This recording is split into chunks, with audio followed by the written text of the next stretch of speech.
Samajwadi party, आपने तो budget को बिल्कुल बोगस करार दे दिया। प्रत्येक जी, किसी भी स्वस्थ इकोनॉमी के 2-4 इंडिकेटर्स होते हैं। ऑफ कोर्स होते हैं सर, आगे आइए। हाँ जी। पहला इंडिकेटर ये होता है कि अगर इकोनॉमी स्वस्थ है तो बेरोजगारी की समस्या नहीं होगी, जो कि सरकार में बहुत विकट समस्या है, इस पे ध्यान नहीं दिया जा रहा है। इसलिए युवाओं के लिए इस बजट में कुछ नहीं है। दूसरी सबसे बड़ी बात है, ये देश कृषि प्रधान देश है, किसानों के लिए क्या है इस बजट में वो नहीं बताएंगे। आय दोगुनी होनी थी 2022 तक, हर घर को पक्का मकान मिलना था 2022 तक, अब तो 2026 आ गया है। सर देखिए, अगर वो कहते हैं कि ग्रामीण अर्थव्यवस्था को मिला लें और कृषि को मिला लें तो लगभग 21% ज्यादा एलोकेशन है, वो ये कहते हैं। मैं आपको बता रहा हूं कि जो पर कैपिटा इनकम ग्रोथ है 2014 में 9.6 था, 2026 में जो आज है वो 5.6 है। तो दोनों का जो तालमेल है वो पता नहीं चलता। हाँ, ये बात जरूर है कि जो ये बजट है इस देश के कुछ खास लोगों के लिए, जिसको 5% हम कह रहे हैं, उन 5% लोगों के लिए तो बिल्कुल चांदी ही चांदी है, बाकी 95% के लिए कुछ है नहीं उसमें। राइट, ये 595। जी जनाब अली, कहाँ से हैं आप हुजूर? सर मैं पंजाब से आ रहा हूँ। पंजाब से, क्या नाम है सर? राम कुमार। राम कुमार जी, मैं आऊंगा, माता जी आपको वेट करना पड़ेगा। सर मेरा पॉइंट है, सर ने एक बात बोला था, क्या पूरा हमारा हाई स्पीड ट्रेन चल रहा है, मेट्रो चल रहा है, जो एग्जिस्टिंग ट्रेन है उसका पूरा प्राइवेटाइजेशन किया जा रहा है सर, राइट? जो लोगों की पेंशन है वो खत्म की जा रही है सर यहाँ पर, और आप बात किए जा रहे हैं उस चीज की, पूरे पीएसयू सेक्टर है, पब्लिक सेक्टर यूनिट है, उनको प्राइवेटाइजेशन की जा रही है सर। मैं ये जानना चाहता हूँ कि जितने भी मेरे जो नौजवान युवा है वो कहाँ पर जाएंगे सर? उनको गवर्नमेंट जॉब के लिए कहाँ पर है सर? आपने पेंशन खत्म कर दी है सारी, पूरे रेलवे डिपार्टमेंट को आपने प्राइवेटाइजेशन करने पर तुले। सर देखिए, मैं आपको सीधी सी बात कहता हूं, सरकारी नौकरियां तो बहुत ज्यादा नहीं हैं, और इस बात को देर और सबेर जैसे भी समझना हो, हम सबको समझना पड़ेगा। हाँ, लेकिन सर मैं आ जाऊं, बहस नहीं है इसमें, मैं बस सिर्फ ये जरूर कहना चाहता हूं, लेकिन अगर प्राइवेट जॉब्स हैं तो उसमें भी हमको फैसिलिटीज बेहतर से बेहतर होने की तरफ बढ़ते हुए दिखना चाहिए। और सर रेलवे ही नहीं है सिर्फ, सर आपको अपनी पेंशन की पड़ी है, हमें आज के युवा की पड़ी है, बस इतना फर्क है। बस आपकी दिक्कत हमारी और आपके विजन में इतना है। मैं पेंशन का विरोधी नहीं हूं, पेंशन मिले, आपने अपना जीवन दिया है, जीवन होम किया है यकीनन, लेकिन मैं आपसे ये जरूर सवाल पूछूंगा कि जब आप युवा के रोजगार की बात करते हैं तो ये मैं जानना चाहूंगा कितना हिस्सा सैलरी और पेंशन में जाता है, ये जरूरी बहुत इंपॉर्टेंट सवाल है। जी जनाब अली। देखिए प्रतीक जी, आपकी पहली प्रतिक्रिया? जी, मैंने हमेशा से जो है सरकार के द्वारा किए गए प्रयासों की तारीफ की है, लेकिन अगर आप जो है अपना पेस देखेंगे तो उसके तुलना में मैं इस बार थोड़ा अनसेटिस्फाइड हूँ। अनसेटिस्फाइड है? जी जनाब। वो इसलिए है क्योंकि देखिए, जब कोविड के बाद से जो 2 देश थे जिनका जो है ग्रोथ रेट सबसे अच्छा था, उसमें बांग्लादेश 8% से ऊपर था, और ये मैं बड़ा चिंता, चूंकि मेरा काम है समय से बहुत पहले बात रखना जो है, और जिस तरह से अभी जियोपॉलिटिकल जो है चैलेंज की बात की है, जो तमाम जो विकसित देश है वहां पे एडजेसेंट जियोपॉलिटिकल जो चैलेंजेस हैं, लेकिन इन्होंने जो है बैठे बैठाए अपने अनरेस्ट को जो दावत दी है, मैं संकेत कर रहा हूं कि प्लीज इसका सॉल्यूशन निकालिए। मैं इसको इलाबोरेट करिए, सिद्धार्थ तो आपको सुन रहे हैं। वो ये है कि जो अभी आपके यूनिवर्सिटीज में जो यूजीसी वाला जो मामला है, जो ये नॉर्मल मामला नहीं है। मैं सरकार को फिर कह रहा हूं, it is not a normal issue. ये अनरेस्ट इतना अगर बढ़ा तो जिस तरह से जो हैम्परिंग है ये बहुत बढ़ेगी, बजाय उसके जो फोकस वो होगा। अभी जैसे ये तमाम बातें की जा रही हैं, लास्ट ईयर जो एलोकेशन था उसमें जो एक्सपेंडिचर है वो नहीं कवर अप कर पा रहे हैं जो है। हाँ, कैपेक्स जो बढ़ाया है 12 लाख प्रोजेक्शन तो कर दिया आपने, जो लास्ट ईयर का जो प्रोजेक्शन था उसमें कितना आपने खर्च किया, नहीं कर पा रहे हैं आप जो। मैं आपसे एक चीज बोलूं, चिंता आपको यूजीसी वाले मुद्दे पे जाता है या चिंता बजट वाले मुद्दे पे जाता है? देखिए मैं आपसे ये जानना चाहता हूं, क्योंकि बात मैं आज उस पर कर रहा हूं, और यकीनन बजट एक ऐसा होता है, सिर्फ हिसाब किताब का लेखा जोखा नहीं होता है, सिर्फ लेखा। मैं आपकी इस बात से तो सहमत हूं कि सिर्फ हिसाब किताब का लेखा जोखा नहीं होता, फ्यूचर पे हमारी नजर और 47 तक कैसे पहुंचेंगे इस पर। लेकिन मुझे इस बात की बड़ी हैरानी हुई कि आज आप यूजीसी का मुद्दा उठा रहे हैं। नहीं, वो इसलिए क्योंकि इंटरकनेक्टेड है।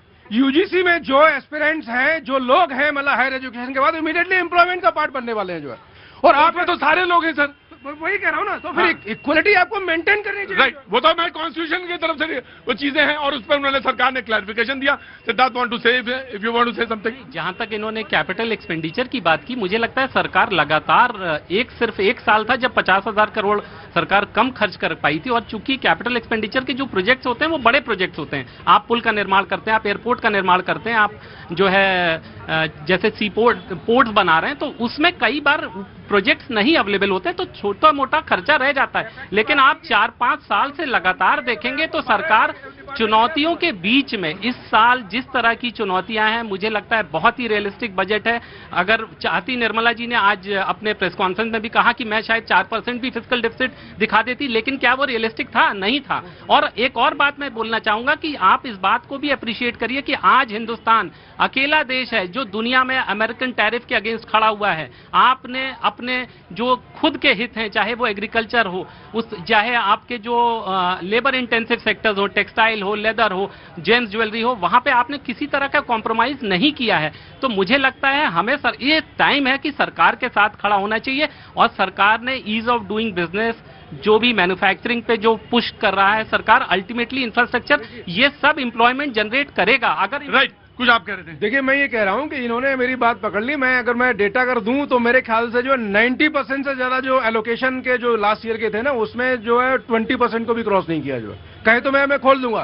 तो इसलिए वो वाली बात मत करिए। मेरा फिर ये कहना है कि सरकार जो लगातार जो मतलब प्रोग्रेसिव उसमें मोड में जा रही थी, अब आपको जो मैंने एग्जाम्पल दिया बांग्लादेश का, जो 8.5% की ग्रोथ से जो कहा क्या हाल हो गया, और आपको ये बड़ा वो लग रहा है हाइपोथेटिकल। और मैं अलार्म कर रहा हूं गवर्नमेंट को जो है कि आप चेत जाइए, नहीं तो आने वाला वर्ष आपके लिए बहुत चुनौतियों वाला है। अच्छा, ठीक है साहब, इस पे जवाब है। मैं कहूंगा अगर जूम भी कर सके तो दिखाइएगा।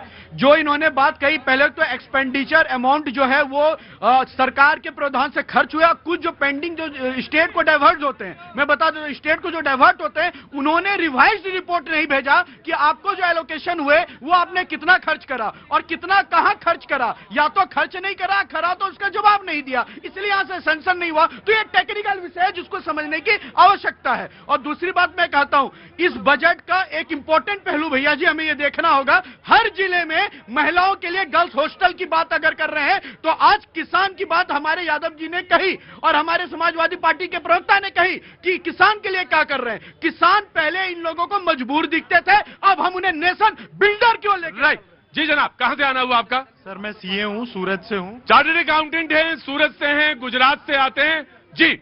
सर हमारा ये आज बहुत अच्छा डिसीजन। एक मिनट को, अरे क्रांतिकारी, चुपचाप, एक मिनट चुपचाप रहो। हाँ राम सर, आज जो फ्यूचर ऑप्शन पे जो डिसीजन लिया गया एसटीटी पे, वो बहुत अच्छा डिसीजन है। क्योंकि जब हम रिटर्न्स भरते थे, काफी युवा ऐसे होते थे उनका इतना नुकसान होता था जितनी तो उनकी कमाई भी नहीं होती थी। बट हमारा एक और रिक्वेस्ट था निर्मला जी से कि एलटीसीजी को लॉन्ग टर्म इन्वेस्टमेंट के हिसाब से टैक्स हटाना चाहिए था, ताकि अभी जो मार्केट गिर रहे हैं, एफआईआईज निकल रहे हैं, उसका बढ़ोतरी होता, वो अच्छा रहता। अगर टैक्स कम हो जाता या तो एग्जेम्प्ट कर, लॉन्ग टर्म वाले पे थोड़ा सा करना चाहिए। नहीं जी जनाब, योर पहली प्रतिक्रिया, रिएक्शन? मेरे दोनों तरह के रिएक्शंस हैं सर। हाँ जी। देखिए, सबसे पहले तो कैपेक्स का मामला, जो 12 लाख करोड़ प्लस जो कैपेक्स पे खर्च हो रहा है, ये एक स्वागत योग्य कदम है। पिछले कई सालों से बजट में ये आवंटन किया जा रहा है।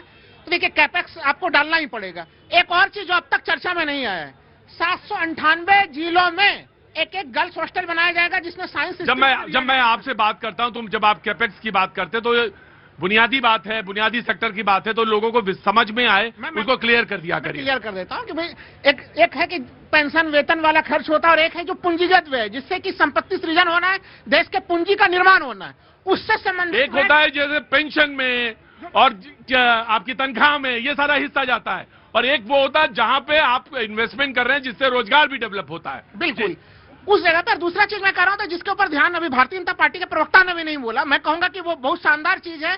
महिला सशक्तिकरण की दृष्टि से 798 जिलों में, देश भर में हर जगह पे एक गर्ल्स हॉस्टल बनना है, और साइंस से संबंधित चीजें भी पढ़ाई जाएंगी। ये तो देखिए पॉजिटिव चीज है। लेकिन दो सरकारों में टकराहट दिखाई दे रही है सर इसमें, और वो टकराहट है केंद्र सरकार बनाम राज्य सरकार। कैपेक्स के मामले पे ही अभी सीएजी की रिपोर्ट, अभी 2 दिन पहले की रिपोर्ट आई है, उसमें दिख रहा है कि केंद्र सरकार ने जो पिछला कैपेक्स का खर्च किया, पूंजीगत व्यय पे खर्च किया, वो 70% खर्च किया सर दिसंबर तक में।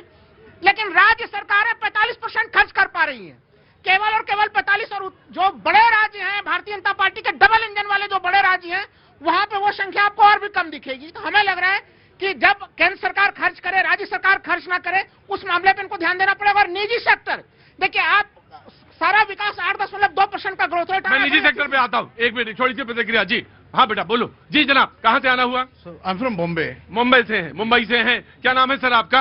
अजय शर्मा। क्रांतिकारी कहाँ चला गया वो? हटाया नहीं, क्रांतिकारी को हटाया ना करो, मिसबिहेव कर रहे थे, मिसबिहेव कर रहे थे। हाँ हाँ पब्लिक सो एब्सोल्युटली रॉन्ग। हाँ जी, आई एम सॉरी सर, वो हो जाता है, कुछ कुछ हो जाता है, थोड़ा उत्तेजना आ जाती है, कोई सी बात नहीं है जी। Pratik ji, just I want talk to Samajwadi Party. Samajwadi party, Because my forefather was belong to Amethi once upon a time, हाँ। and all family settled in Mumbai. अभी हिंदी में बोलेंगे तो सर गुरुजी बता, वो हाँ थोड़ा सा अच्छा। थोड़ा सा प्रॉब्लम है, all education by Mumbai. Mumbai में, हाँ तो सर मराठी बोलिए फिर। बोलूंगा मराठी।